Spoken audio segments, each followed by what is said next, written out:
మాట్లాడండి మనం మాట్లాడు.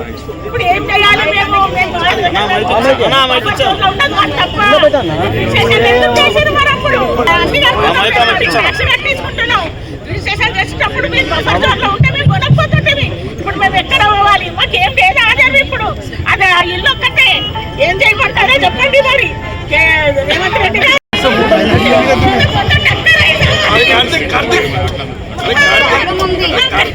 మాకు బాధ పెడుతుడు, బాగుండాలని రాదు. మొత్తము ముసివాసులకంతా పరిశాన్ చేస్తున్నాడు. మాకు బాధ భరించలేదు. మేము ఏమన్నా చేసుకొని వస్తాం, మాకు పేరు రాసి పెడతాం. మేము మా దగ్గరికి వస్తే మాత్రం బాగుంటాడు. ముందే చెప్పేస్తున్నా నేను. మాకు బాధ అవుతుంది, భయం అవుతుంది. ఏ లారీ వచ్చినా భయపడుతున్నాం.